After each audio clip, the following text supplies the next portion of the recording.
नमस्कार विद्यार्थियों, कैसे हैं आप? आशा है कुशल मंगल होंगे। कल हमने पढ़ा था संत वाणी में कबीरदास जी को, और आज हम पढ़ेंगे तुलसीदास जी। तुलसीदास जी का जो जन्म है वो 1532 में हुआ, और इनका जो देहावसान है वो सन 1623 में हुआ था। इनका जो जन्म है उत्तर प्रदेश के बांदा जिले के राजापुर गांव में हुआ, और इनका जो बचपन है वो अत्यंत ही कठिनाइयों में व्यतीत हुआ था, और कष्टों के दौर से गुजरकर उन्होंने गुरु नरहरयानंद व शेष जो स्नातन शिक्षा है वो ग्रहण की थी।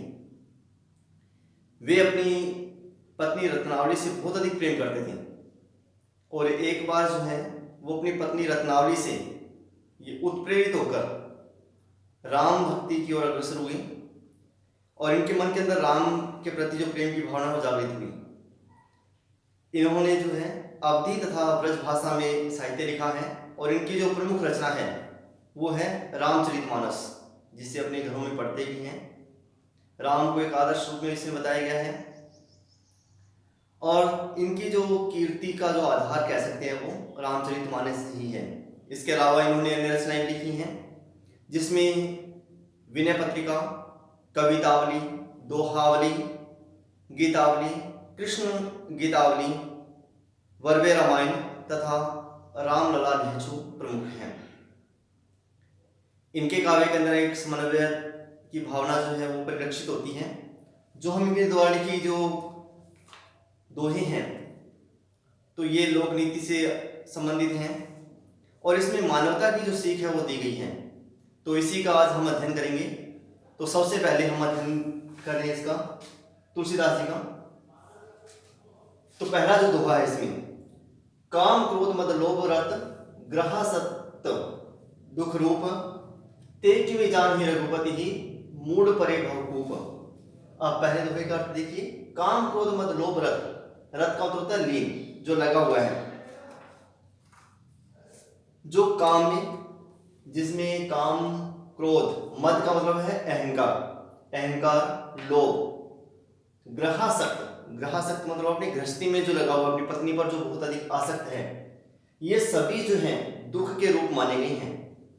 ते कि में जान ही रघुपति ही मूड परे भवकूप, कि वे किस प्रकार से रघुपति, रघुपति कहा गया राम के लिए क्योंकि ये तुलसीदास ही राम भक्त थे। तो तुलसीदास ने कहा है कि वे राम को किस प्रकार से जान सकते हैं, अर्थात वे ईश्वर को किस प्रकार से जान सकते हैं। मूड परे भवकूप, भव का मतलब संसार, कूप का मतलब कुआं, मूड का मतलब है मूर्ख, कि वे जो हैं संसार रूपी कुएं में पड़े हुए हैं, अर्थात जो इन सभी में रत हैं, लीन है, काम में, क्रोध में, अहंकार में, लोभ में, और ग्रह के सुख में, अर्थात अपनी पत्नी पर आसक्त हैं। ये जो भी हैं जो इनके अंदर लीन है, रत का मतलब है लीन, वे सभी दुख भोग रहे हैं। ते कि में जान ही रघुपति, तो वे किस प्रकार से भगवान राम को जान सकते हैं, क्योंकि वे तो मूर्ख हैं और संसार रूपी कुएं में गिरे हुए हैं। तो इसके अंदर में अगर अलंकार देखें तो भवकूप, अब संसार रूपी कुआं, तो रूपक इसमें रूप, एक का रूप दूसरे पे आरोपित किया गया है, तो यहाँ पे रूपक अलंकार है। दूसरा, कहिबे कह रसना रची, सुनिबे कह के कान, धरिबे कह चित हित सहित परमार्थ ही सुजान। अब इसके अंदर कहा है कि हर कोई जो है, हर किसी का जो कार्य परमात्मा द्वारा निश्चित किया गया है। जैसे कहिबे कह रसना रची, रसना कहते हैं जीव को, कहिबे कहने के लिए ईश्वर ने हमारे शरीर के अंगों में जीव की रचना की है। सुनिबे कह के कान, और सुनने के लिए हमें कान दिए हैं। धरिबे कह चित हित सहित, और धारण करने के लिए, धरिबे मतलब धारण करने के लिए, चित्त, चित्त का मतलब मन, धरिबे कह चित हित सहित, कि धारण करने के लिए हमें हमारा जो मन है, जो चित्त है वो दिया है। परमार्थ ही सुजान, परमार्थ ही सुजान, सुजान को मतलब सज्जन व्यक्ति, जो सज्जन व्यक्ति हैं वे परमार्थ को धारण करते हैं, अर्थात जो सज्जन व्यक्ति हैं उनके द्वारा परमार्थ किया जाता है। तीसरा, तुलसी भलो सुसंगति, ओज कुसंगति सोई, नाव किनरे तीर असी, लोह विलोकु लोई। अब इसमें देखिए, नाव का मतलब नाव है, किन्नरी का मतलब एक प्रकार की वीणा, तीर का मतलब बाण से है, असी का मतलब है तलवार, लोह का मतलब लोहा। विलोक को देखा, लोई का मतलब है लोग। तो तुलसी भलो सुसंगति, पोच कुसंगति सोई। तुलसीदास जी कहते हैं कि भलो सुसंगति, पोच कुसंगति सोई, कि जो सुसंगति है वह अच्छी होती है, पोच कुसंगति सोई, बल्कि जो बुरी है, पोच का मतलब बुरी या बुरा, कुसंगति सोई, कि जो कुसंगति है वह बुरी है। तो हमें सुसंगति, जो भलो मतलब अच्छी है, सुसंगति अच्छी है, ना कि कुसंगति। किस प्रकार से इसका नीचे उदाहरण दिया गया, दृष्टांत दिया गया है। नाव किनरी तीर असी, लोह विलोक लोई, कि जो लोहा है वो नाव में भी इस्तेमाल किया जा रहा है, उपयोग किया जा रहा है, वीणा में उसका उपयोग किया जा रहा है। जिस लोहे से नाव व वीणा बनी है तो हर कोई उसकी प्रशंसा करता है, उस लोहे की प्रशंसा करता है। तीर असी, तीर का मतलब बाण, और असी का मतलब तलवार। अगर उसी लोहे से वह बाण बना है और तलवार बनी है, क्योंकि ये दोनों ही घातक हैं, दूसरों का संहार करने वाले हैं, तो इनका जो लोही का मतलब लोग, कि लोग जो है इसके लोहे की ओर देखते नहीं, अर्थात इसकी प्रशंसा नहीं करते हैं, बल्कि इसके द्वारा अगर सृजनकारी या अच्छी संगति में जब ये लोहा चला जाता है तो उस लोहे की प्रशंसा की जाती है। तो इसलिए हमें अच्छी संगति जो है वो करनी चाहिए। तो इसमें दृष्टांत और अलंकार भी है। चौथा है राम कृपा तुलसी सुलभ, गंग सुसंग समान, जो जल परे जो जन मिले, कीजे आपू समान। अब तुलसीदास जी कहते हैं कि अगर किसी के ऊपर सहजता से राम की कृपा हो जाती है, या राम की कृपा जिस पर हो गई है, तो उसको हर प्रकार से सुख जो है, आनंद जो है प्राप्त होता है, वो हर प्रकार से उसका जो चरित्र है वो पवित्र हो जाता है। तो इसी का वर्णन इसमें करते हुए तुलसीदास जी ने कहा है राम कृपा तुलसी सुलभ। अब तुलसीदास जी कहते हैं कि जिसके ऊपर राम की कृपा सरलता से पड़ जाती है, हो जाती है, गंग सुसंग समान, तो वह गंगा के समान पवित्र हो जाता है, अर्थात उसका जो चरित्र है वो गंगा के समान पवित्र हो जाता है।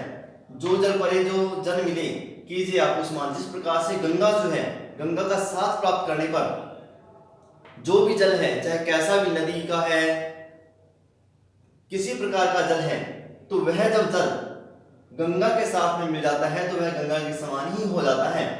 तो इसी प्रकार से कहा है कि जो जल मिले, अगर कोई व्यक्ति राम से मिल जाता है, राम की भक्ति से मिल जाता है, तो वह भी उसी के समान हो जाता है। कीजिए आपको समान। तो गंगा जिस प्रकार से अपने अंदर हर किसी प्रकार से पाप को समाहित कर लेती है और उसके अंदर मिलने वाली जो जल है उसको पवित्र कर देती है, तो उसी प्रकार से जो राम है वे भी अपने अंदर समाहित होने वाले हर जो दुर्गुण है उनको दूर कर देते हैं और वे अपने समान उसे बना लेते हैं। पांचवा है तुलसी या संसार में भांति भांति के लोग, समसो हिलमिल चालिए नदी नाव संयोग। और इसमें तुलसीदास जी कहते हैं कि संसार के अंदर हमें हर प्रकार के जो लोग हैं वो मिलते हैं।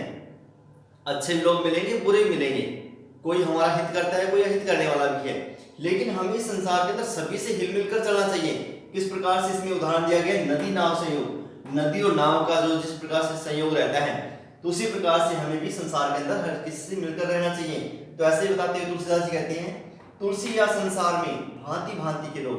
तुलसीदास जी कहते हैं कि संसार के अंदर भांति भांति के तरह तरह के लोग रहते हैं, अच्छे भी हैं, बुरे भी हैं।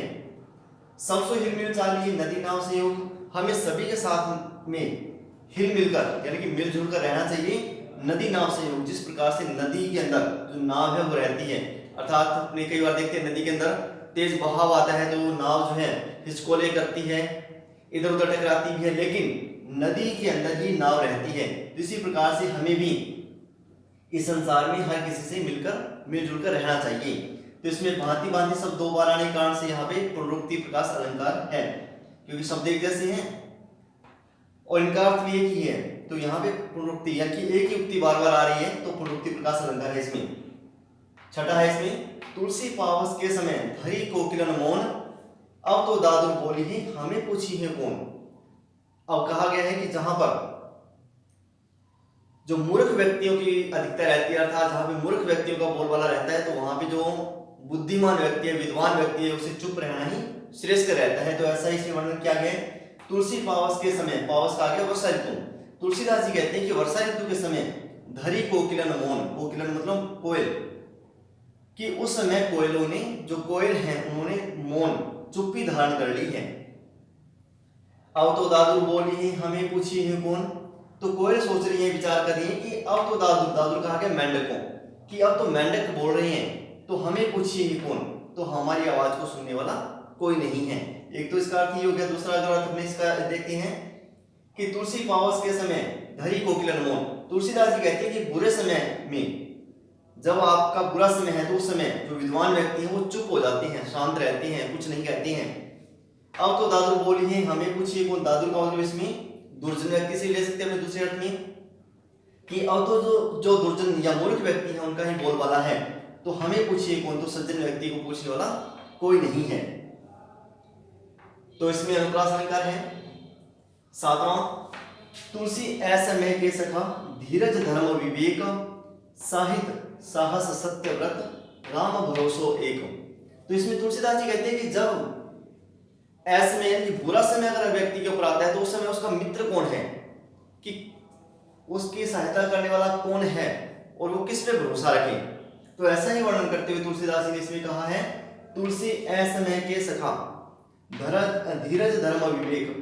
तुलसीदास जी कहते हैं कि बुरे समय में, असमय मतलब एक तो समय हो गया, अच्छा समय भी हो सकता है, असमय यानी कि ए का मतलब बुरा, यानी कि बिना समय के, बुरा जो समय कह सकते हैं इसको, असमय बिना समय के तो नहीं हो सकता, बुरा समय जो है, बुरे समय में सखा, सखा का मतलब है, अर्थ है इसका मित्र, कि तुलसीदास जी कहते हैं कि असमय के, बुरे समय के मित्र कौन है।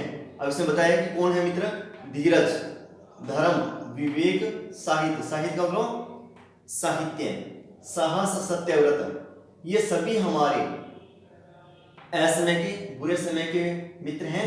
राम भरोसो एक, और हमें उस समय अपने जो धीरज है, धर्म है, विवेक है, जो साहित्य है, जो साहस है, सत्यव्रत, इनको नहीं छोड़ना चाहिए और हमें राम पर भरोसा रखना चाहिए, जिसके कारण से हमारा जो असमय है वो सद समय में, अच्छा समय में व्यतीत हो जाएगा, जो बुरा समय है वो अच्छे समय में परिवर्तित हो जाएगा।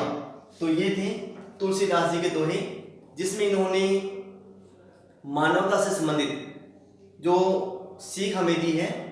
तो जिसमें बुरे समय में हमें जो हमारे मित्र हैं वो कौन से हैं, तो सत्संगति से क्या प्रभाव पड़ता है, तो हमें जो है किस प्रकार से जो सज्जन व्यक्ति हैं परमार्थ को धारण के रहते हैं, और किस प्रकार से हम काम क्रोध मद लोभ में आसक्त रहकर दुखों का भोग करते हैं।